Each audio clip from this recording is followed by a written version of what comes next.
બગદાણાની ચકચારિત બબાલ વચ્ચે હવે જ્યારે જયરાજ આહિરની એસઆઈટીએ ધરપકડ કરી છે, ત્યારબાદ અનેકે આક્રોશ અને આવેદનો નિવેદનો એ તમામ વસ્તુઓ જે આમ તો આ ઘટનાની શરૂઆતથી લઈ છે, પહેલાં કોળી સમાજ હતું ને હવે કદાચ આહિર સમાજ પણ મેદાન આવ્યો છે, પરંતુ આ ઘટનાના ઉદાહરણો એ અનેક વખત રાજ્યની અંદર વારંવાર દેવાના છે.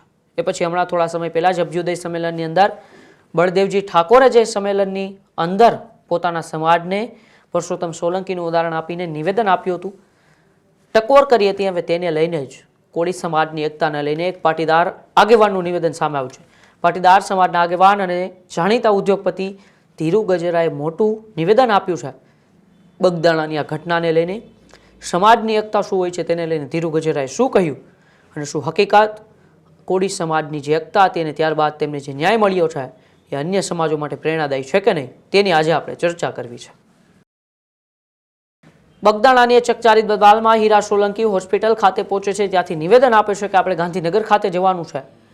પીઆઈની પણ બદલી થઈ જશે. સમાજ તેમને પૂરતું સમર્થન આપે છે અને સમર્થન બાદ હવે આખરે એસઆઈટીની રચના અને એસઆઈટીની રચના બાદ હવે ક્યાંક ને ક્યાંક એવું પણ લાગે છે કે ન્યાય પણ મળ્યો છે. ન્યાય એટલે કે જે માગ હતી કે જયરાજ આહિરની ધરપકડ થાય એ ધરપકડ પણ કરવામાં આવી છે અને ધરપકડને લઈને જ હવે અન્ય સમાજના આગેવાનો પણ પોતાના સમાજને આ કોળી સમાજની જે એકતા હતી, કોળી સમાજના આગેવાનોની જે કામગીરી હતી એને લઈને ટકોર કરી રહ્યા છે અને એને લઈને જ પાટીદાર સમાજના આગેવાન જાણીતા ઉદ્યોગપતિ ધીરુ ગજેરાએ એક મોટું નિવેદન આપ્યું છે. આવો પહેલાં સાંભળીએ કે પાટીદાર સમાજના આગેવાન અને ઉદ્યોગપતિ ધીરુ ગજેરાએ કોળી સમાજની એકતા અને આગેવાનોની કામગીરીને લઈને શું કહ્યું. છેલ્લા એક અઠવાડિયાથી એક બનાવે મને વિચાર તો કરી દીધો છે ને મજબૂર કરી દીધો છે. એક કોળી સમાજની અંદર એક સામાન્ય એક મધ્યમ અને ગરીબ વર્ગના વ્યક્તિને બગદાણા ખાતે મારવામાં આવ્યો. ત્યારે એને માર્યો ત્યારે ત્યાંના ધારાસભ્ય નહોતા, છતાં સૌરાષ્ટ્રના ધારાસભ્ય હતા હીરાભાઈ સોલંકી અને પરસોત્તમ સોલંકી, બંને સમાજની પડખે ઊભા રહ્યા એમની સાથે. અને હીરાભાઈ સોલંકી ત્યાં ખુદ જઈને એણે સાંત્વનતા આપ્યું અને આખા સમાજ એને સમર્થન આપ્યું. અને એક જ ઘટનામાં બહેનોને સરકારની સામે અવાજ ઉઠાવતા પીએસઆઈની બદલી પણ થઈ ગઈ, એસપીને પણ મતલબ ટ્રાન્સફર થવું પડ્યું અને સરકારને આ એક નાના એક બનાવની અંદર મજબૂર કરીને સરકારને એને જવાબ પણ આપવો પડ્યો અને ન્યાય આપવો પડ્યો. સમાજની એકતા શું બતાવ્યા ત્યારે આપણે આપણા સમાજની અંદર પટેલ સમાજ, કડવા પટેલ હોય કે લેવા પટેલ હોય, એમની અંદર આવી એકતા છે ખરી. આપણા સમાજે ગામે ગામ ખૂબ મોટા દાન આપીને સારા કામો કર્યા છે અને આપણો સમાજ ખૂબ પટેલ સમાજ ખૂબ મહેનતથી આગળ આવ્યો છે. એમાં કોઈ શંકાને સ્થાન નથી. ખૂબ મોટા મોટા શૈક્ષણિક ભવનો બનાવ્યા છે, હોસ્પિટલો બનાવી છે, ગામે ગામ નાના મોટા વિકાસના કામની અંદર સહયોગરૂપ થયા છે. એ અભિનંદનને પાત્ર છે અને એની અંદર જેટલા અભિનંદન આપણે ઓછા છે. જે સરકારની કામગીરી છે, શૈક્ષણિક કામગીરી અને હેલ્થની કામગીરી એ સમાજે કરી છે, ત્યારે અભિનંદન આપવા જેટલા આપીએ એટલા ઓછા પડે. પરંતુ આપણા સમાજની આવી અસંખ્ય ઘટનાઓ બની હશે જે મતલબ બગદાણા ખાતે બની. એમની અંદર આપણા સમાજે ક્યારેય એ માણસને ન્યાય આપવા માટે ત્યાંના પ્રતિનિધિ ધારાસભ્યો હોય કે અન્ય ધારાસભ્યો હોય કે સમાજના આગેવાનો હોય, એમને ક્યારે આવો અવાજ ઉઠાવ્યો ખરો?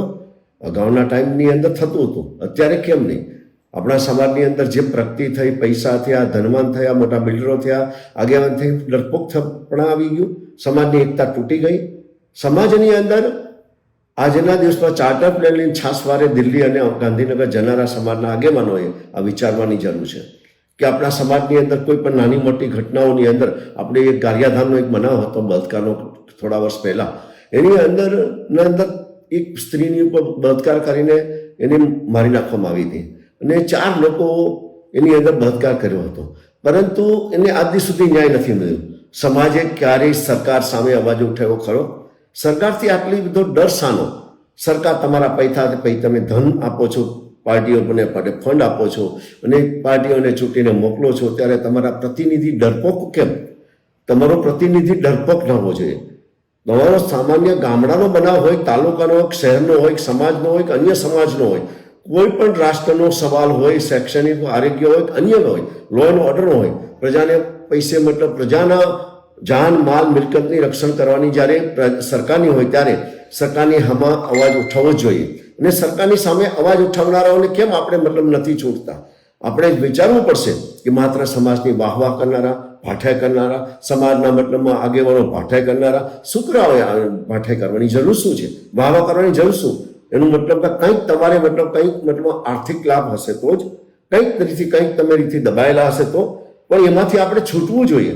અને આપણે બધા સમાજના એક થઈને કોઈ પણ સમાજ, બ્રાહ્મણ સમાજ પણ આજે કોઈ પણ પોલિટિકલ પાર્ટી છે, જે સત્તાધારી પાર્ટી છે, છેલ્લા 30-35 વર્ષથી સમાજને અન્ય સમાજની અંદર ભાગલા પાડવાનું કામ કર્યું છે. આપણા સમાજની અંદર લેવાના ખડવાના ભાગવા પડાવ્યા, હવે લેવાની અંદર પણ જિલ્લાવાદ ભાગલા પડાવે છે. તો સમાજે જાગવું જોઈએ. આ ભાગલામાંથી પર થઈ અને સમાજે એકત્રિત થઈ અને તાકાત બતાવવાની જરૂરિયાતની આજે ઊભી થઈ છે. કારણ કે આજે સમાજ, જે નાનો સમાજ છે, એને સમાજના આગેવાની તાતી જરૂરિયાત છે. તેના પ્રતિનિધિની હૂંફની જરૂર છે. પ્રતિનિધિ હૂંફ ન આપે તો કોણ આપે? સામાન્ય કારીગર, ગરીબ વર્ગ હોય, મધ્યમ વર્ગ હોય, એને સમાજના પ્રતિનિધિએ હૂંફ પૂરી પાડવી જોઈએ, સમાજના આગેવાનોને હૂંફ પાડવી જોઈએ. અને આ હૂંફ ન આપી શકીએ ત્યારે આપણે માટે શરમજનક છે. હું તો હીરાભાઈ સોલંકી અને પરસોત્તમભાઈ સોલંકીને ખૂબ ખૂબ અભિનંદન આપું છું કે એણે સમાજની અંદરના એક માનવીની આગળ, નાના માનવીની આગળ પડખે ઊભો રહી અને સાંત્વન પૂરું પાડ્યું અને આવી રીતે એને મતલબ સરકારને વિચારવા મજબૂર કરી દીધી. ત્યારે ખૂબ ખૂબ અભિનંદન આપવા એવા ઘટા છે. પરંતુ આપણા સમાજે આ બાબતમાં ચોક્કસ વિચારવાની જરૂર છે. માત્ર સરકારની ચાંપલુસી છોડો અને સરકારની સામે પ્રજાના અને રાષ્ટ્રના સવાલો ઉઠાવો. અને આ માત્ર પાટીદાર સમાજ માટે નથી લાગુ પડતો, આ અન્ય સમાજો માટે પણ અત્યારે આ પ્રશ્ન લાગુ પડે છે. બ્રાહ્મણ સમાજ ખૂબ આગળ છે, બ્રાહ્મણ સમાજને પણ વિચારવું જોઈએ. અન્ય સમાજો પણ જૈન વાણિયાઓ છે, એને પણ વિચારવું જોઈએ કે સમાજની એકતા એ જ તમારી તાકાત છે. આભાર. વંદે માતરમ. ધીરુ ગજેરાએ કહ્યું કે બગદાણાની ઘટનાએ વિચારવાએ મજબૂર કર્યા છે. સરકારની સામે અવાજ ઉઠાવવા હીરા સોલંકી મેદાને આવ્યા હતા. સમાજની એકતા સામે સરકાર ઝૂકે છે અને કોળી સમાજે તેમને ઝુકાવી છે. ગણતરીની કલાકોમાં અધિકારીની બદલી અને ન્યાય પણ મળ્યો છે એવી વાત ધીરુ ગજેરાએ કરી. તો કડવા અને લેવા પટેલમાં આવી જ એકતા છે એ જોવી જોઈએ. પટેલ સમાજે ભવનો બનાવ્યા અને હોસ્પિટલો બનાવી છે. પાટીદાર સમાજના નેતાઓએ ક્યારેય સમાજ માટે અવાજ ઉઠાવ્યો છે. છાસવારે પ્રાઇવેટ જેટ લઈ ગાંધીનગર અને દિલ્હી જતા નેતાઓ આગળ આવ્યા છે. સરકારની પાટીદાર આગેવાનો ડરી કેમ રહ્યા છે આવી વાત કરી છે. સમાજ માટે અવાજ ઉઠાવનાર નેતાઓનો કેમ આપણે ચૂંટતા નથી? આજે પાટીદાર સમાજે તાકાત બતાવવાની જરૂર છે. સરકારની ચાપલુસી છોડી અને પાટીદાર સમાજ એક થાય એવી પણ ધીરુ ગજેરાએ વાત કરી છે. એટલે કે ક્યાંક ને ક્યાંક સમાજના આગેવાનોને તેમણે ટકોર કરી છે. સમાજના એ લોકોને, યુવાનોને પણ ટકોર કરી છે કે કડવા અને લેવા પટેલમાં આવી એકતા છે ખરા? એટલે કે સવાલ ઉઠાવ્યો છે કે આપણી કડવા અને લેવા પાટીદાર છે તેમાં કોઈ આવી એકતા છે કે નહીં? પટેલ સમાજ ખૂબ જ સક્ષમ છે, તો પછી એકતા આપણા સમાજમાં ક્યાં છે? બધી રીતે, પછી આર્થિક હોય, સામાજિક હોય, રાજકીય હોય, તમામ રીતે પાટીદાર સમાજ ખૂબ સમૃદ્ધ છે. પરંતુ પાટીદાર સમાજમાં એક વસ્તુ જ નીચે કમી છે અને એ છે પાટીદાર સમાજની એકતા. પાટીદાર સમાજના નેતાઓ ક્યારે સમાજ માટે અવાજ ઉઠાવ્યો છે આવી વાત પણ કરી.